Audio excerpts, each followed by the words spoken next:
안녕하세요, 더월드입니다. 오늘은 오랜만에 파이코인 함께 공부해 봅시다 영상을 준비하게 되었습니다. 여러분들과 소통을 하면서 생각을 해볼 만한 주제들을 바탕으로 영상을 만들어 나가보고 있는데요. 한 분의 댓글을 읽어봐 드리도록 하겠습니다. 항상 좋은 영상 감사합니다. 파이가 확장성, 생태계, KYC 등 여러 타 암호화폐보다 우월하다고 생각을 합니다. 비트, 이더, 리플과 비교를 해서 설명을 해주십시오. 특히 리플과 비교를 부탁드립니다. 이렇게 글을 적어주셨고요. 제 분석과 제 생각을 또 공유를 해드리도록 하겠습니다. 일단 각 블록체인에 탄생된 배경이 다 다르고 또 개발자들 그리고 커뮤니티가 추구하는 방향성도 다르기 때문에 무엇이 무엇보다 무조건 좋다, 더 우월하다 이런 식으로 얘기를 하기는 힘든 부분이 있습니다. 물론 마켓캡과 같은 이런 시총 기준으로 볼 때는 확실히 시장에서 이 코인이 다른 타 코인보다 인정을 더 많이 받고 있고 투자 자산으로 더 메리트가 있다 등으로 평가가 될 수는 있겠지만요. 한 가지 예를 제가 들어서 이 디지털 금과 같은 취급을 받고 있는 이 비트코인의 시총을 보자면요. 전체 암호화폐 시장에서 압도적인 1위를 달리고 있는 것을 볼 수 있습니다. 그리고 그보다 한참 아래에 있는 시총 순위 15위에 랭크가 된 이 폴카닷이란 블록체인은 서로 다른 타 블록체인들을 연결을 해주는 역할을 하고 있는 블록체인입니다. 예를 들어 비트코인과 이더리움, 바이낸스 등의 상호 호환 불가능한 서로 다른 네트워크를 이 폴카닷이란 연결고리로 인해서 서로 가치를 주고받을 수 있다 이렇게 보시면 되겠는데요. 이런 경우는 비트코인이 아무리 시총이 높다고 하더라도 폴카닷을 대체를 하기는 힘이 듭니다. 그래서 미래에는 비트코인에게도 폴카닷이 꼭 없어서는 안 되는 그런 존재라고 할 수도 있겠죠. 이렇듯 블록체인마다 절대적인 우위를 얘기하는 것은 힘이 든 부분이 있고 그래서 그런 부분을 전제를 해주시고 이 영상을 시청을 해주시면 감사하겠습니다. 일단 4가지 블록체인의 탄생 배경부터 각각 말씀드리도록 하겠습니다. 비트코인은 모든 블록체인의 이 조상이라고 생각을 하시면 되겠습니다. 백서는 2008년 10월에 나왔고요. 제네시스 블록의 생성이라고 해서 비트코인의 최초 블록 생성은 2009년 1월에 시작이 되었습니다. 그리고 개발자는 사토시 나카모토라는 익명의 개발자가 이 비트코인을 만들었습니다. 그리고 사토시 나카모토가 누구인지는 현재도 아무도 알지 못하고 심지어 사토시가 개인인지 단체인지도 의견이 분분한 상태입니다. 왜 개인인지 단체인지도 모르는지 그 이유를 말씀을 드리자면 비트코인의 기술 자체가 갑자기 어디에선가 나와버렸다라고 하기엔 좀 무리가 있고요. 지난 수십 년간 유대인 암호학자들이 함께 공동으로 개발을 해오고 연구를 해오고 또 테스팅하고 때로는 실패도 하고 성공을 해왔던 그런 암호학 기술들이 종합이 되어서 하나의 완성작으로 탄생된 게 바로 이 비트코인이기 때문입니다. 어쨌든 이 비트코인은 최대 발행량이 2100만 개를 절대 넘지 못하도록 설계가 미리 되어져 있었고요. 또 무한대로 발행되고 있는 신용화폐의 단점을 꼬집고 절대적인 신뢰 또는 희소성의 가치에 중점을 둔 암호학으로 이루어진 디지털 화폐이다. 이렇게 보시면 되겠습니다. 특히 사토시 나카모토가 비트코인을 출시를 하고 초반에는 여러 포럼에서 글을 남겨왔었기 때문에 그의 글을 추적을 해보면 그가 왜 비트코인을 출시를 하게 되었는지 개발을 하게 되었는지 어느 정도 알아낼 수가 있었는데요.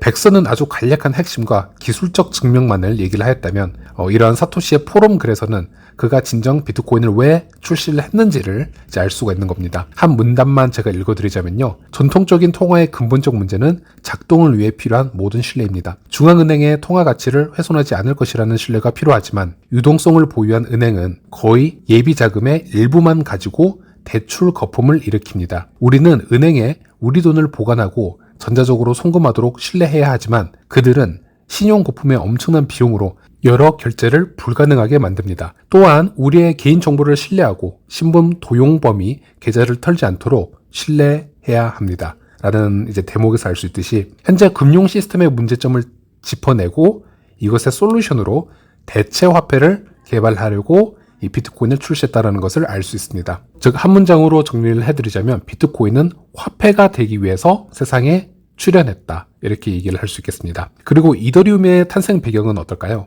이더리움은 우리가 잘 아는 이 비탈릭 부테린에 의해서 탄생이 되었습니다. 비탈릭 부테린은 집에서 월드 오브 워크래프트라는 게임을 하다가 어느 날 본인이 육성을 하고 있던 이 캐릭터의 스킬이 하향 패치가 진행되던 날에 이 중앙 집중식 서비스가 가져올 수 있는 공포를 깨닫게 됩니다. 즉 본인이 소중하게 여기고 있던 이런 캐릭터나 아이템 등 스킬 등등은 중앙화되어 있는 개발자에 의해서 언제든지 쉽게 가치가 변질될 수 있다는 것으로 이제 확장하여 생각해 볼 수도 있겠고, 여러분들도 경험을 하셨지만 이렇게 싸이월드에 올라간 사진들 실제 우리 소유가 아닙니다.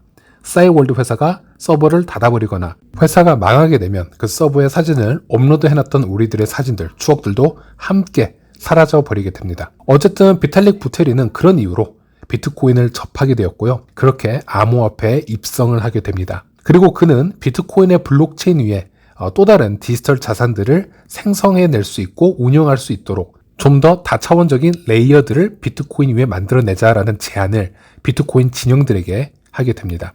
하지만 당연히 매몰차게 거부를 당하게 됩니다. 그래서 비탈릭이 직접 창시를 한 게 이더리움이 되겠습니다. 2014년 2월 마이애미에서 열리는 이 비트코인 컨퍼런스에서 비탈릭 부테린은 직접 이더리움을 처음으로 공개를 하게 됩니다. 차세대 스마트 컨트랙트와 탈중앙 애플리케이션 플랫폼이란 타이틀로 발표가 되고, 비트코인 진영들에게 거절당했던 그 컨셉을 그대로 이더리움에 적용을 해서 스마트 컨트랙트를 통해서 여러 자산들을 블록체인 위에서 발행하고 운용할 수 있는 그런 생태계를 얘기를 합니다. 그리고 이 발표 이후에 이더리움 개발에 뜻을 같이 하고자 합류했던 개발자들이 많이 있었는데요. 지금 보면요, 꽤 유명해진 얼굴들이 보입니다. 현재 카르다노 개발자나 폴카닷의 개발자, 또 메타마스크의 개발자 등등 지금은 다른 생태계에서 아주 열심히 일을 하고 있는 그런 개발자들이 초기에는 이더리움 생태계로 진입을 하였습니다. 물론 개발자가 많고 각자의 색깔이 독특한 만큼 서로 의견 충돌이 잦았고 결국 많은 개발자들이 이더리움을 떠났고요. 비탈릭 부테린이 CEO가 되어서 이더리움 개발을 진행을 하게 됩니다. 어쨌든 비트코인은 결제나 거래 관련 시스템, 즉 화폐로서의 기능에 집중을 했던 반면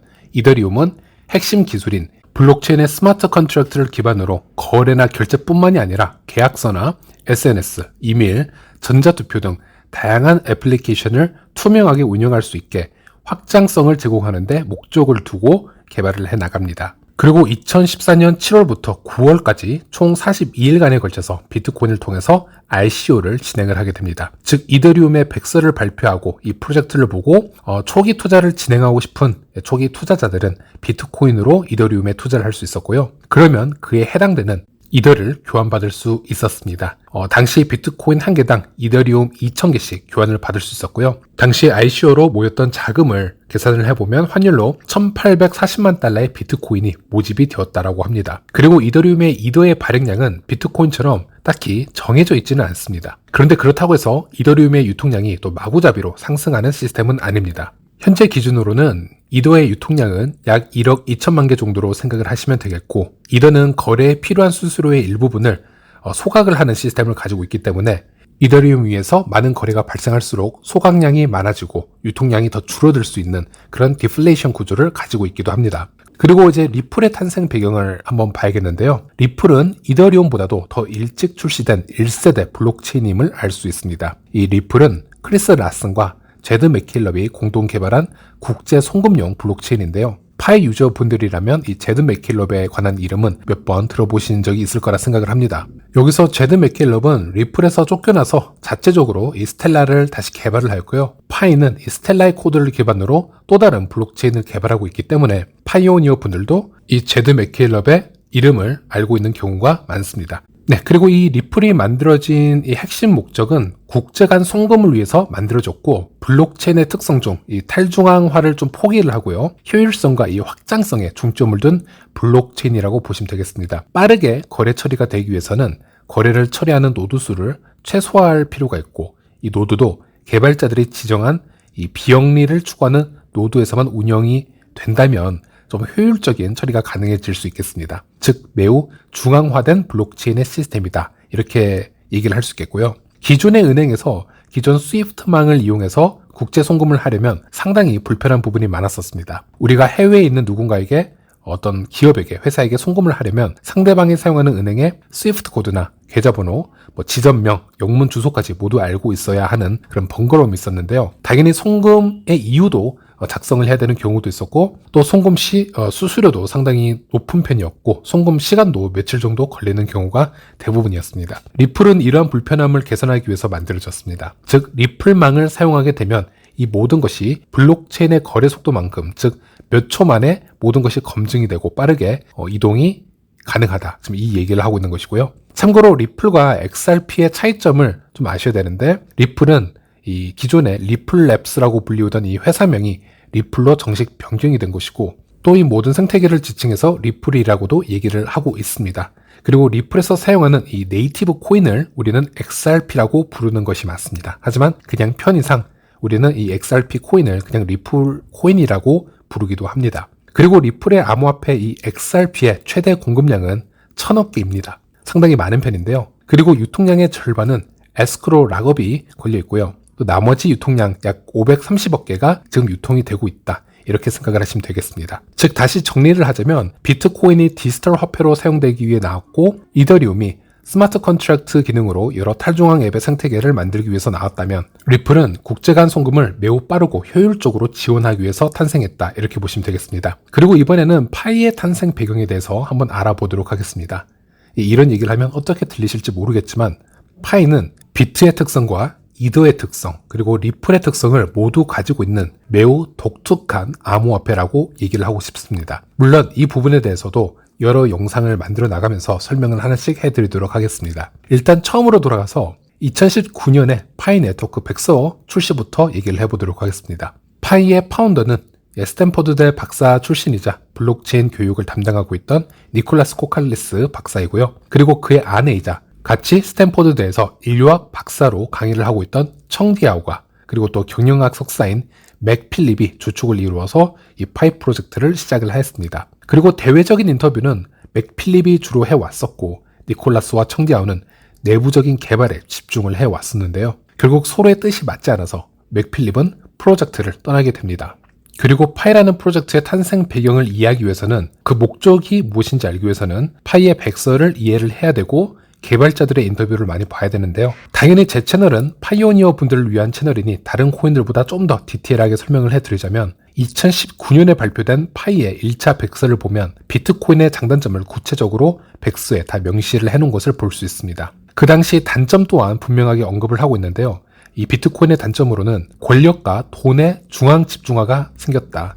1세대 암호화폐가 보편적으로 배분이 되지 않는 문제점을 가지고 있다. 이렇게 표현을 하고 있습니다. 비트코인의 작업 증명 방식의 채굴 방법 때문에 초기와 달리 현재는 일반인들의 채굴에 참여가 거의 불가능하다. 이런 점을 단점으로 꼽고 있습니다. 그리고 백서뿐만이 아니고 맥 필립도 초기 파이의 홍보함에 있어서 여러 미디어에 출연을 해서 인터뷰를 하는 모습이 있었는데요. 분명 본인도 비트코인의 팬이고, 비트코인이 가지고 있는 작업 증명 또한 충분히 그 기술력을 인정하지만 그로 인해 생기는 문제점도 아쉬운 부분이 분명히 있다라고 얘기를 하고 있고요. 블록체인에 익숙하지 않은 일반인들도 어떻게 쉽게 생태계에 참여를 할 수 있을지 여기에 대해서 고민이 많다라는 점을 얘기를 하고 있었습니다. 그리고 니콜라스와 청디아오는 이 스탠퍼드대에서 여러 강연을 진행을 하면서 또 학생들에게 이더리움 블록체인을 통해서 여러 프로젝트 과제를 진행을 한 적이 있었는데요. 하지만 그 프로젝트들이 끝이 나면 누구도 이더리움 위에서 그 디앱들을 사용하지 않거나 관심을 두지 않는 그런 모습들을 보면서 좀 더 대중적으로 친근하게 다가갈 수 있는 블록체인이 필요하다. 이런 부분을 직접 미디어를 통해서 얘기를 하기도 했습니다. 그래서 파이 네트워크가 목표하는 것은 2019년 초기 백서에도 언급이 되었듯이